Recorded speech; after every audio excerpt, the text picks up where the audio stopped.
As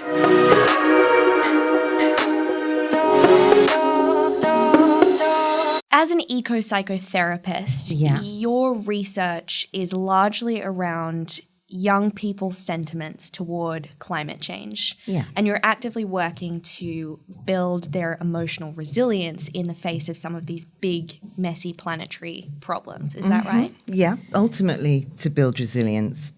Yeah, but first we need to really find out how they feel. Yeah, absolutely. Under the surface, not just on the surface. Yeah. And so in line with that, you were recently in the Maldives interviewing children who were already experiencing the direct effects of the climate crisis. Yes, that's right. What was that like? Well, I've been there twice. So the first time was about 20 months ago. And then I went back a few weeks ago. And there was a huge difference in those two visits. This time, the young people that I met and talked with were very much more acutely aware of impending social and psychological problems, and they talked about the impact on their mental health directly. Whereas the first time, it was a little bit more distant and a bit more theoretical. But this time, the young people were acutely aware of not just the impact on themselves, but the impact on their community, on their society, on their country. And they talked with real feeling and grief and sadness about the loss of their country, as well as the impact on themselves. I mean, one of the things that really always strikes me, talking to any young people in the UK or the Maldives, is that empathy that they have. And it's not just concern for themselves, but it's concern for other children and other species, and an awareness of the impact on the loss of their identity, their culture. So the short answer is they're astonishingly wonderful and thoughtful and really attuned emotionally to how it feels. And I use a particular way of asking children and young people to think about this. I ask them to personify climate change. I ask them to imagine that climate change is an animal, or to tell me a story about climate change, rather than go directly to how they feel about it, because obviously I don't want to traumatize children, young people. And I want them to also to kind of get under the surface of the sort of narrative that they get from the news media or their parents or from the school, to really dig deep and find out what's in their hearts, you know? And what are some of the trends? Well, I mean, it's nearly always destructive images. But what really struck me this time, on my visit this time, was the anger and the grief and the rage. I mean, one young person said to me, these were mostly teenagers. They'd been, of course, they're really, they're on social media. So they're looking at stuff all the time. So they know what's going on in the world. And these children said to me, we saw on social media that they had a funeral for a glacier in Iceland this morning. But who's going to have a funeral for us? It's like the world doesn't care about us. So whilst they could understand that there should be a funeral for a glacier, they weren't kind of attacking people who were having that. They could understand. They felt enormous grief and disconnect because they felt like that concern from the rest of the world wasn't coming to them. Another child said to me, this they had to explain this to me because I didn't quite get the cultural relevance immediately. You might. They said it's a bit like living in the Avengers Endgame in the Maldives. And climate change is like Thanos, who is going to wipe out half the world so the other half can survive. They said, and we're being sacrificed, we're the half being wiped out. So when teenagers and young people and children sit in front of you and tell you that in all honesty, you know, they're not making this up. This is genuinely how they're feeling. And so that's rage coupled with despair. It's a awful combination. And a real sadness and helplessness. Not helplessness, that's the wrong word, because they're not completely powerless, but they're frustrated that people aren't listening to them and people are not taking their plight seriously. And that extends to other children, of course, in other countries like Bangladesh and the South Pacific, all these low-lying nations where the young people are just going to be at the forefront of this disaster. That's it. And I think, at least my experience working with students here in the UK, right, there is so much of that same anger and also suffering experienced on behalf of the people who are already seeing the implications. What sort of thing did they say to you? They portray a really nihilistic, dystopian view of the future. I speak to my parents about the future they envisaged when they were our age, and it's one of flying cars and disease being eradicated. And you speak to young people now from as early as 9 years old through to the age of, 22, 23, and it's very much something out of a Hollywood dystopian blockbuster. It's streets plagued by famine, cities underwater, entire nations disappearing. I've heard this as well. Yeah. I've heard this. And certainly the children in the UK are using very destructive metaphors. They're talking about climate change as a crocodile that's just going to eat everything. They're talking about climate change as bug spray and people are the bugs. They're talking about widespread distraction. And you're right, it is nihilistic, but I also think it's understandable. Because if you think emotionally, what we do when we're under that sort of emotional pressure, when we actually don't know what's going to happen, this is one of our problems emotionally, adults and young people, is we're anticipating, fearing something that isn't quite happening yet. It's coming down the road. And of course it is happening in other parts of the world, of course it is. So, I'm not taking away from that. But a lot of the children in the UK are not feeling the impact of that. So they're projecting fantasies into the future. Now, when I say projecting fantasies, I don't mean that they're making it up. That's I would take seriously the way they're imagining it, because that's one of the only ways they can engage with it. So emotionally, when we've got something presenting to us and we can't be sure what the outcome will be, we will go in one of two directions. We will fantasize or imagine that everything will be all right. So it'll be, oh, well, we'll be fine because the government will save us. Or, okay, well, we can just put screens in space. Or, oh, it can't be that bad, can it? And at the extreme end of that, you've got denial, right? And then in the opposite direction, you've got the nihilistic, apocalyptic destruction. So they're both flights from the reality. And the reality is, which is unbearable, we just don't quite know. And we've got some facts, but we haven't got all the facts. And we've got the whole tipping points issue. And absolutely. And so on some level, we've won the war on denialism in the sense that, climate crisis has shifted from the periphery of our collective consciousness to taking front and center stage. We're talking about it. And yet there's this new manifestation of denialism, which I think, evolves and manifests by way of environmentalists buying better reusable coffee cups and, technologists in Silicon Valley talking about Mars plans. What is that kind of spectrum of denial that you've experienced? And would you describe these as coping mechanisms? Oh, absolutely. When we're threatened by something, we have a number of responses. The fight-flight response. So we assess the threat very quickly, subconsciously, and think, can I fight it? Can I win a battle with that? Or we assess it and go, no, I've got to run away from it. So you've got fight and flight. But if you can't fight it or run away from it, your only other option is freeze. So you're stuck then, not knowing emotionally how to engage with that.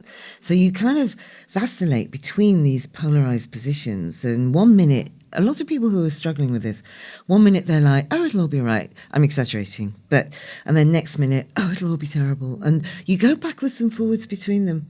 There is a fourth one, though, which you're going to like, which is you've got fight, flight, freeze, and you've also got fib, right? I'm being polite. So you've also got lying about this. So you've got, when you were talking about denial, there's also a deliberate policy of misinformation.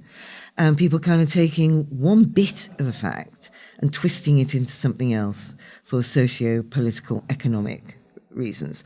And these are really hard to separate out because you've got strong feelings around them. So you start to get to a position quite often where you don't know who to trust, right? So then it's really, really difficult and people feel really vulnerable. And then the anxieties and the depression. So we've got to go somewhere with those feelings. We can't stay in that uncertainty for very long.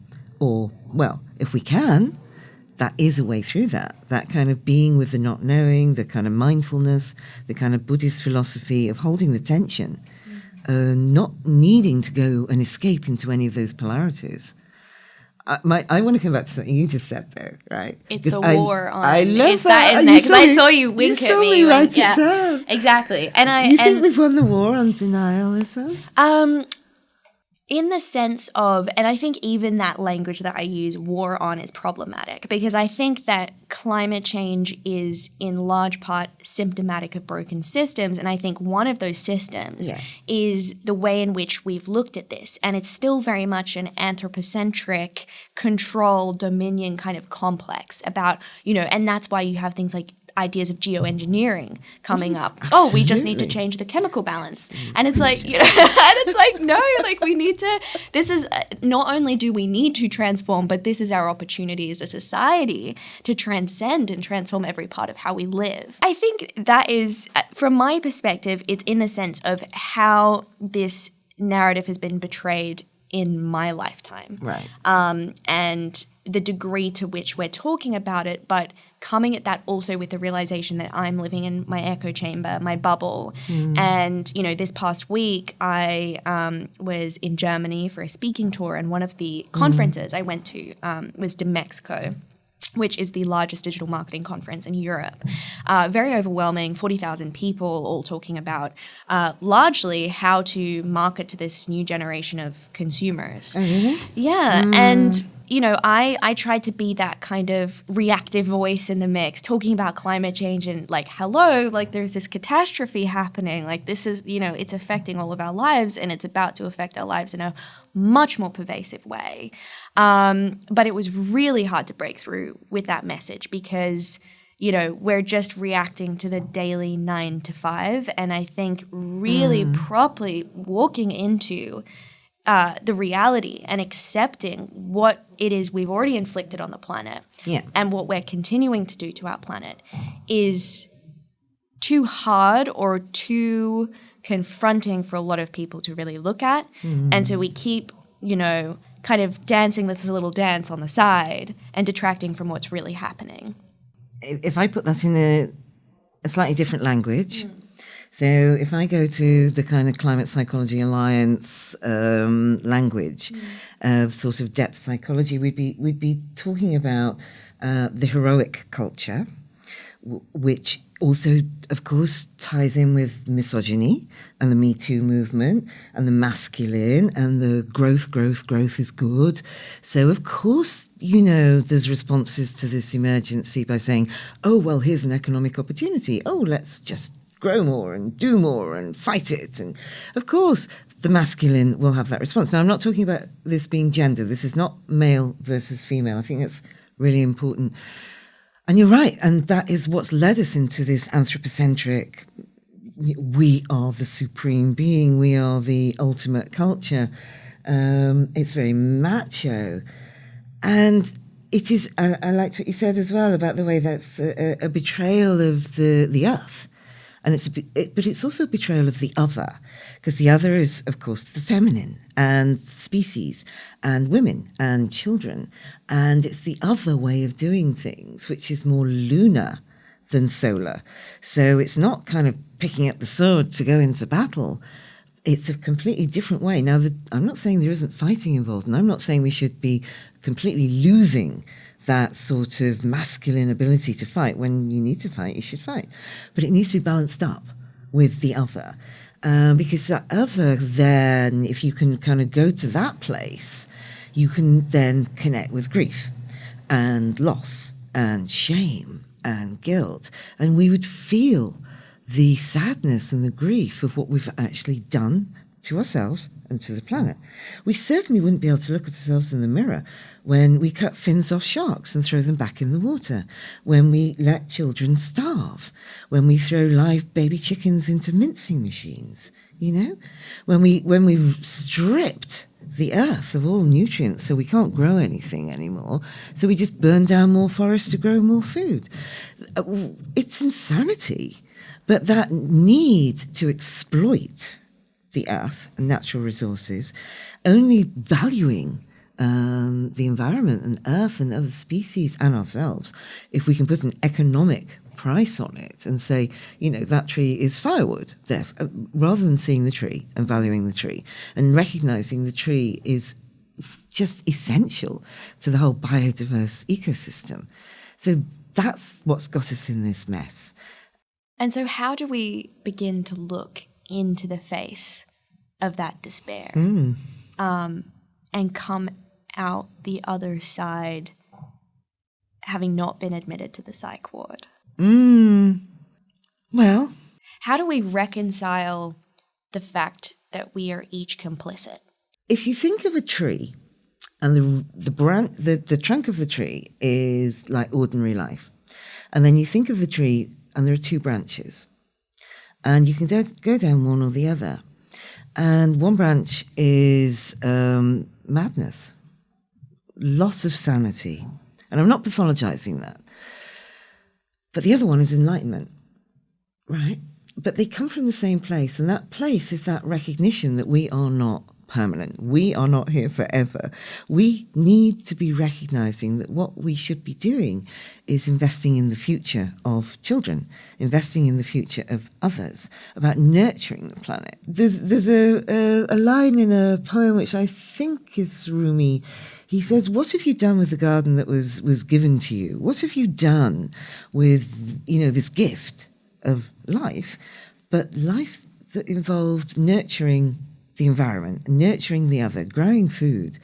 What have we done with that? And why have we been so arrogant and so frightened and so controlling and thinking that we could go against the laws of nature and continue to distort this for our own ends and then throw even more poison and mine even more pristine areas of wilderness?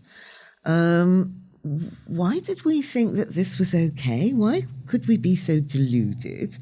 That has to be faced. And of course, the more we try to face it, or the more that some groups and communities, and obviously native peoples, indigenous communities, are doing this day in, day out. I was looking at the battles that they've been having in Hawaii over the mountain, and the despair of that group of people trying to preserve that sacred, important space. We just need to be getting behind these people and valuing that and recognizing that without that, we are sunk. And that preserving that is more important than anything else. And then spiritually, soulfully, something might start to realign itself with what's of true value. What's really important here? That in turn would really start to redeem people's mental health difficulties and people's despair and people's distress, because so much of those stem from our disconnection from the environment, our disconnection from the natural world, our disconnection from each other, our sense of isolation and not belonging in society and in communities. People kind of feel like they just don't belong. And a lot of the time they don't belong because the society that's being created is one that doesn't value everybody, doesn't value you if you're different. You look at what's been done to Greta Thunberg with her difference. She's got fabulous responses to it. But society needs to value people in all of their difference, all of their diversity, and value all the contribution that each person can make. So seagrass is my current passion. I'm obsessed with seagrass. Follow seagrass on Twitter because seagrass sucks up more carbon from the atmosphere, or is more efficient than tropical rainforests. And it's this little stuff that is really humble and really small that people unthinkingly dredge because they don't see the value of it, right?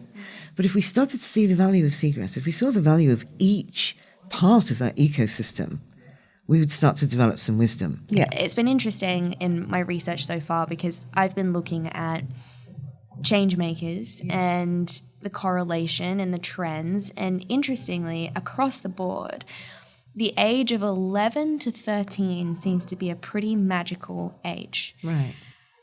In that, for me, it was when I first started watching documentaries and like this bolt of light from the heavens experienced this conviction to be a voice for the voiceless. For my friend John Elkington, it was, the age at which he made his first ever donation to WWF, almost 60 years ago. Right. And so there's something really interesting here. And what strikes me, living in an urban environment is the word complacency, right? We become very complacent about our kind of disconnect from the implications of our actions. And I think that's also largely living in increasingly globalized, consumer-led times, right? And, in contradiction to that, I look at young people in that magical age, and there's something there about moral absolutism. It's the ability to just say, this is wrong and this is right. And so I'm curious to know or to hear what you think about how perhaps we need to reconnect to the awe and wonder through which we see the world when we're that age, but also just the ability to call out what's wrong when it's wrong, while also holding within that the context of, not finger pointing, not entertaining this kind of blame game, but thinking about how we're rewriting the story as opposed to the individual characters, how we're going through this kind of systems transformation, and how we're inviting people to the opportunity that climate change, climate crisis poses. I really like you bringing in a number of things there. One of them is the idea of the story and the narrative. And I think that is, for me, that is absolutely one of the ways through this. So the Climate Psychology Alliance we're not just psychologists and psychotherapists and psychoanalysts and psychiatrists. We've also got storytellers, we've got artists, we've got academics, we've got writers, we've got people who are poets. And, so it's about using the imaginal. And it's about honouring that. And when it comes to children, my first answer would be don't suppress it in the first place, because the majority of children are awake and alive to that naturally from an early age. Keep the imaginal alive, tell stories, keep the narratives being woven. I think we need to be starting to weave new narratives for the new world that we're developing.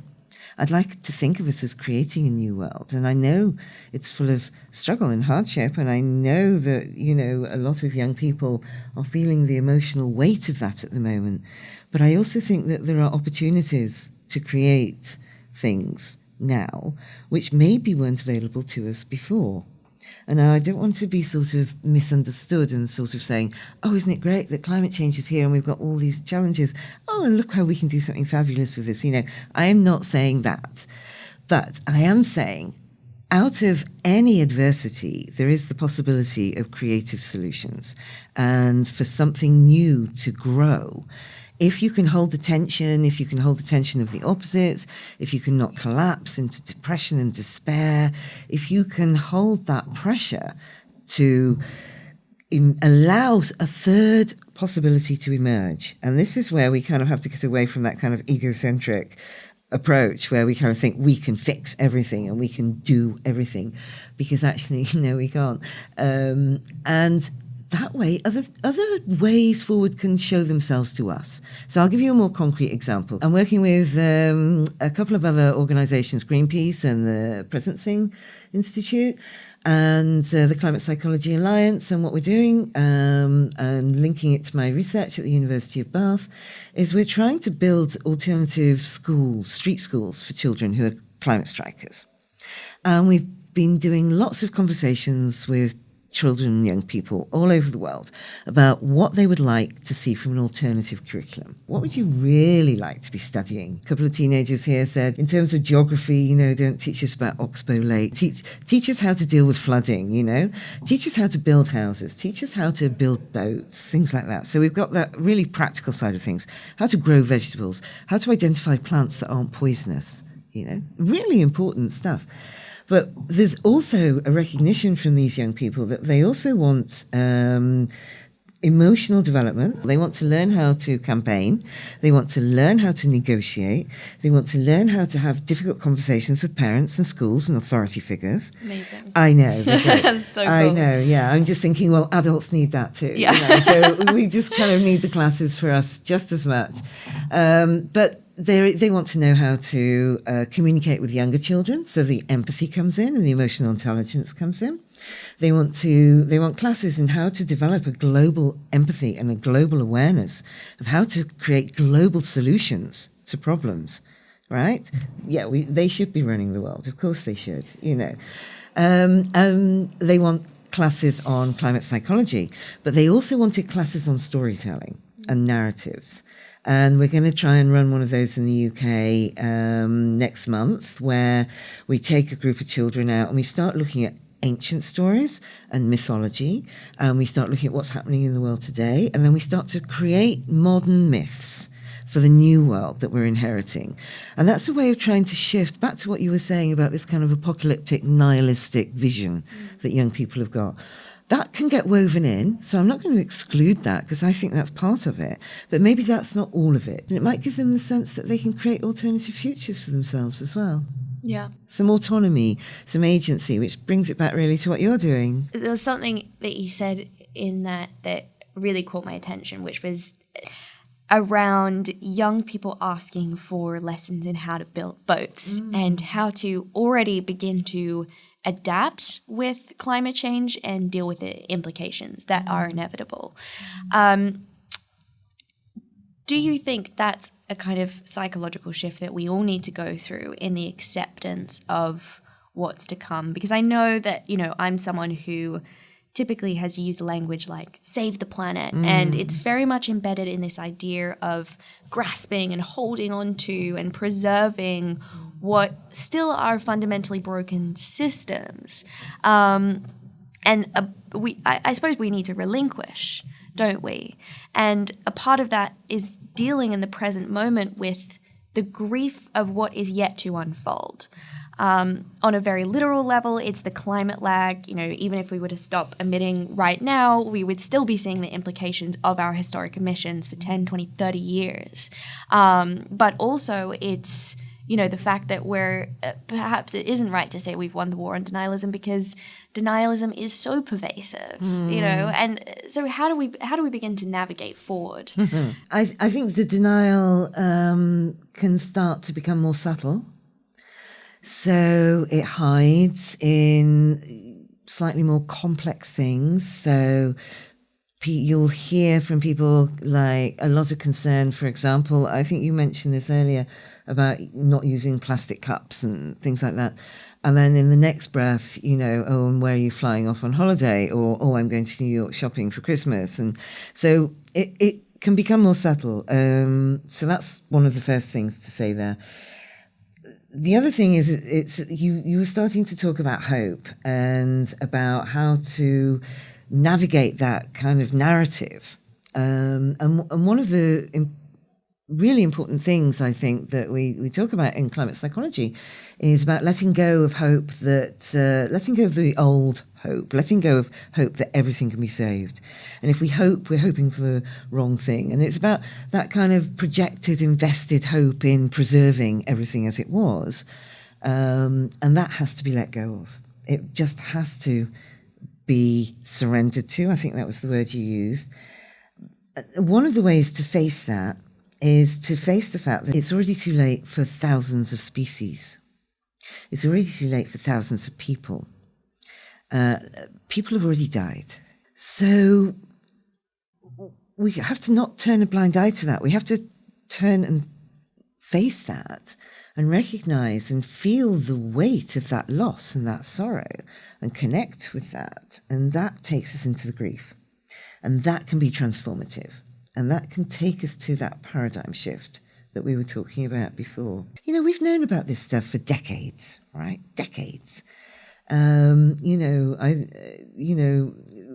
1960s, 1970s. You know, there were windows of opportunity in the 1980s. All of this was clearly known and not acted on. People have sort of been in denial or just dismissing it or avoiding it or, disavowal, all sorts of things. So everyone has to have that sense of responsibility and shared belonging and responsibility. And we don't want to, do we? Because, I want to be the good one, but exactly. I'm guilty. And that's something that we've talked about in the past, is this savior complex. Oh, yeah. Right? Yeah. And it's something that I have more than happily embodied. And I think also because, you know, coming into this at the age of 11, I don't remember a time before, you know, so this is my identity. There is no separation from Clover Hogan and the mission. It's always been one. And I asked you specifically about nihilists because, you know, I've kind of found my sweet spot communicating. It's what I love doing.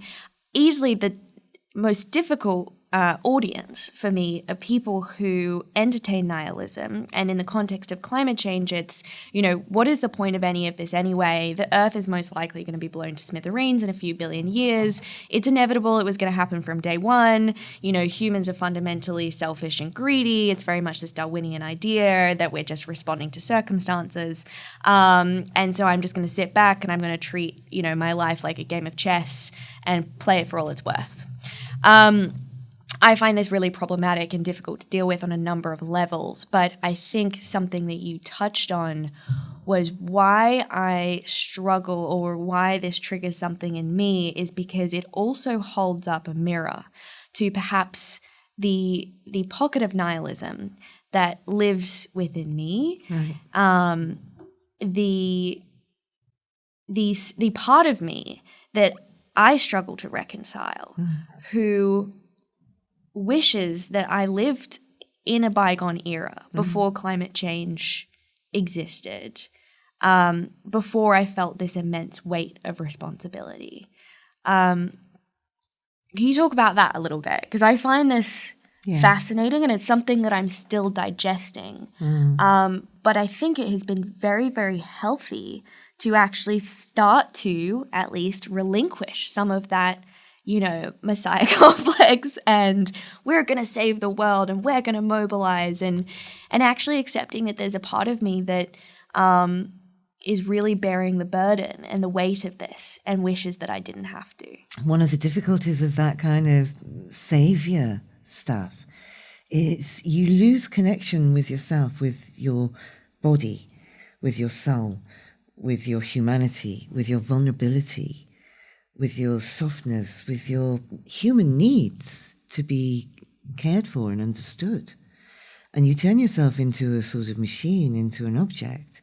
And when you lose connection with yourself in that way, then you won't notice when you're exhausted, and you won't notice when things hurt, and you won't notice when people are mean to you, and that's when people burn out, or they get quite sort of distorted, and then they stop empathizing and they stop hearing people's vulnerability, and then they start rejecting people who say, oh, I'm tired, or I can't cope, and then they go, yeah, you've got to cope. The risk is burnout.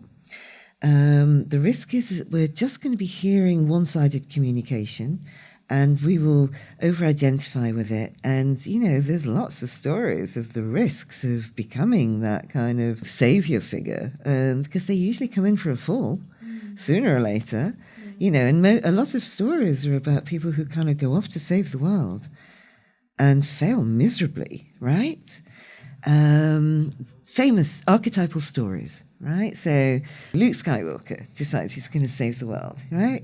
You know, they're archetypal stories, and we should pay attention to archetypal stories because these are ancient stories. Any young character who wants to go off and save the world has to fail, right? They have to fail. They have to discover their human limitations. They have to usually meet a helper who's a bit of a joker. Yeah, I'm thinking of Donkey and Shrek, you know. They have to develop some wisdom. And you only develop that wisdom through failure. Yeah. And through meeting your limitations and through discovering that you're mortal and human and messed up slightly, mess your own life up quite a few times. And then you learn, right? Yeah. You know, because that brings humility. Yeah. And it brings a sense of humor because that helps you survive, and it brings a bit of creativity. Yeah. And it's a bit like, well, welcome to the human race, because otherwise you're being driven towards perfection. And perfection is cruel because we're not perfect creatures. We're human beings and we're essentially flawed, right? And then you get driven by, oh, what if people catch me out? I have to be more perfect and I have to do more and I have to do more and I have to go on all of these campaigns and I can't let anyone find out that, you know, I craved sugar last weekend or, you know, it's like, and then you start to become ashamed of who you are, that you're just human. On the flip side, I think now it has become such a noble pursuit to be a climate activist, to be a change maker, to start your own initiative. Interesting in the research that we've been doing on the, you know, kind of psychology of agency, a number of young people voice that they feel stuck or helpless because they look to people their own age and they feel so inadequate when compared side by side. They think that person is so much smarter or more experienced. I could never do what they do. And I mean, that I think emerges for a batch of different reasons, but perhaps it is as well that we need to become that much better at exploring our vulnerability and expressing that and being comfortable with that. And through the lens of social media, not just showing the wins, but, you know, from my personal experience, talking about the days when I wake up and I have zero motivation. And, you know, I can't be asked to get out of bed and I can't be asked to go out and, you know, run a project or whatever. Yeah. And we're in deep trouble if we don't have those days because you have to go to that place. You've got to go to those shadowy places. You've got to go under. You've got to fail. You've got to touch on depression. And this is something I feel really strongly about, is the way that we pathologize depression and anxiety and any of these strong emotions as a bad thing that we've got to fix and get away from, which brings you back to this kind of perfectionism and the disallowing, particularly of emotional distress in children and young people. Adults can be very impatient and intolerant, partly because they find it so uncomfortable and painful to witness children's pain and emotional distress and mental health difficulties. So we are particularly strongly motivated to fix them, right? And actually, a lot of children's distress and psychological problems are caused by disconnection from society, from school, from not being able to communicate with their families, with their peer group, with feeling like they don't belong. It's a psychological distress, but it doesn't necessarily mean it's a psychiatric problem, right? We need more conversations like this that allow young people to actually talk about the parts of themselves that they don't feel comfortable with, that where they do feel disconnected, to give you space to say, yeah, what's it like to not want to get out of bed this morning, you know? And that's okay. Oh, for heaven's sake, have those days where you don't want to get out of bed. And they're essential to you, not just because we should be allowed, not in a permissive way, but actually, paradoxically, they're essential. Because in allowing yourself to sink into that space and relax into it and allow that to be there, then you find the energy to come back out with something more creative than you'd never have found if you hadn't gone down there in the first place. Yeah.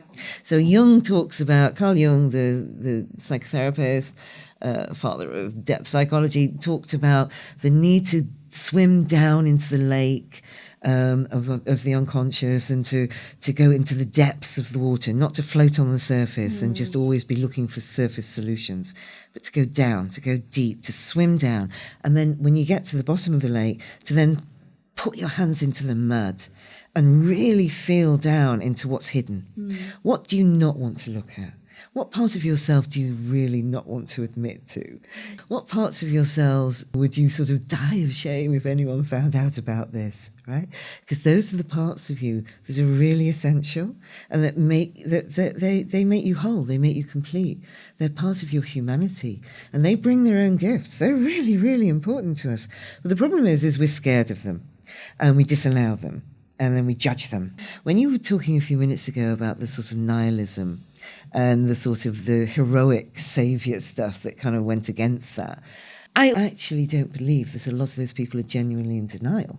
I think a lot of them say they're in denial just to engage people like you and me in trying to persuade them otherwise. So what it does is it draws our energy and exhausts us because we're trying to persuade them. And we use facts and we use figures and we use carefully constructed arguments, and we get utterly emotionally exhausted, don't we? And that's what you're talking about. And then we become depressed and despairing because we've had no impact. Well, half the time, they're not actually in denial, right? It's just they're saying that just to keep you at arm's length. Because if they were being more honest and more truthful, they would be saying to you something along the lines of, actually, I don't care what happens to you. I know what's going to happen to the planet. I know the facts and figures. The predictions are correct.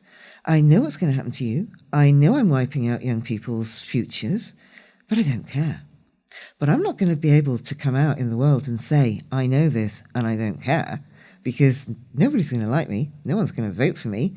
I'm not going to get away with saying that. So I'm just going to have to say I'm in climate denial, because that's a smokescreen and it's a distraction, right?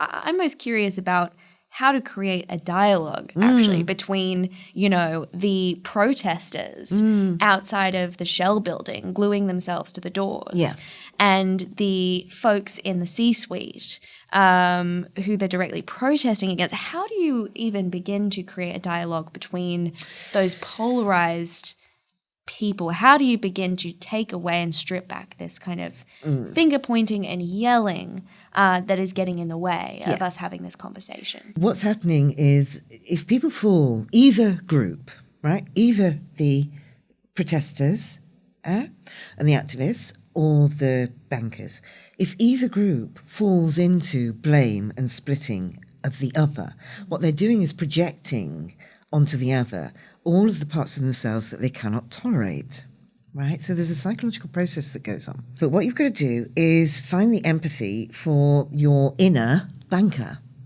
right? In order to empathize with their position, in order to build a bridge of communication and relationship, we need relational solutions.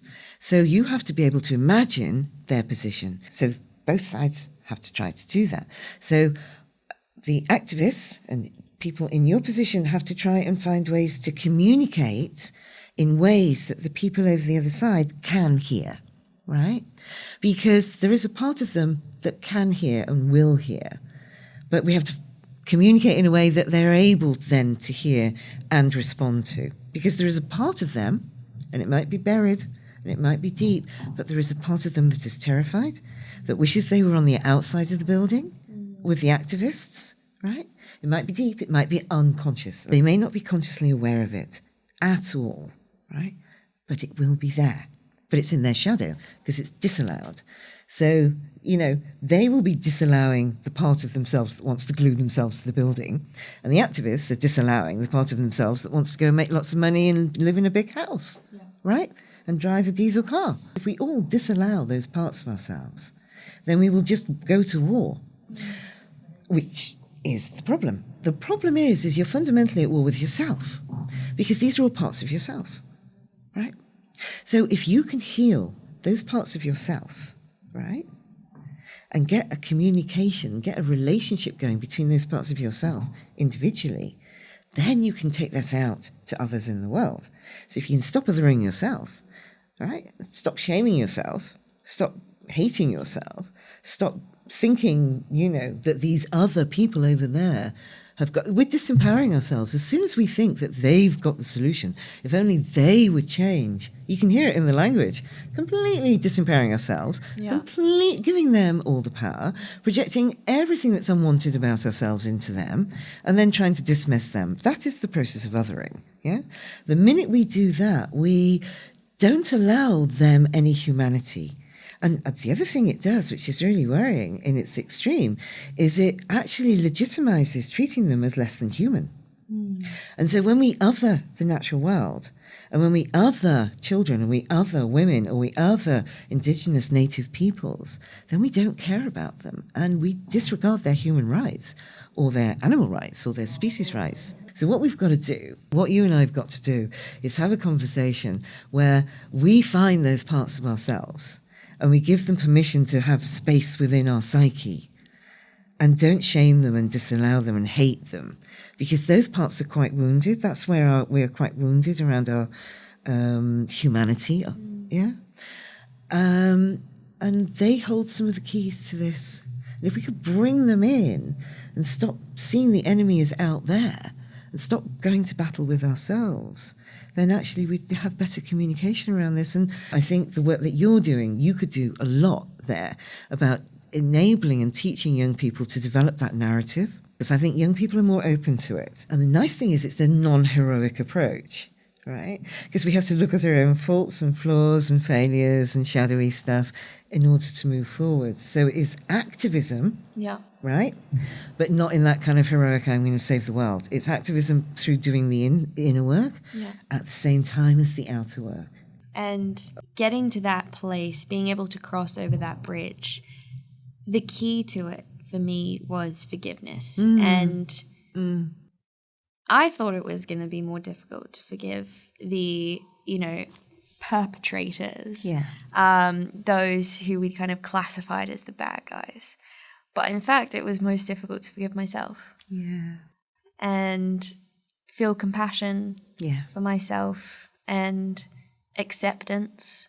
And extending that then into forgiveness for people who will continue to inflict harm on themselves and on the planet 10, 20, 50 years from now. It's a long time horizon. And I think only by beginning with extending that empathy and compassion to the self can we ever hope to reach the level of interconnectedness and network and community that is ultimately the solution to so many of these symptoms and problems that we're seeing today. We could also sort of add to that a sort of capacity to tolerate suffering and to sort of accept that lives can't be perfect and can't be easy. We've got to give up this idea of a comfortable, easy life. We've got to learn to tolerate emotional and physical discomfort and see that as being of value. Because actually, I don't want people to take my pain away. I don't want people to take my imperfection away. I want to use that to deepen and extend my capacity to empathize and relate, right? And that's how you feel understood, and that's how I feel understood, and then you feel seen, and then you feel in relationship for who you are. And you feel loved and cared for who you really are, as opposed to this image that you're giving out there, right? And that's the only thing that brings some sort of sense of comfort. Keep that movement going between compassion for self and compassion for others, compassion for self, compassion for others, and find the beauty and the benefit of suffering.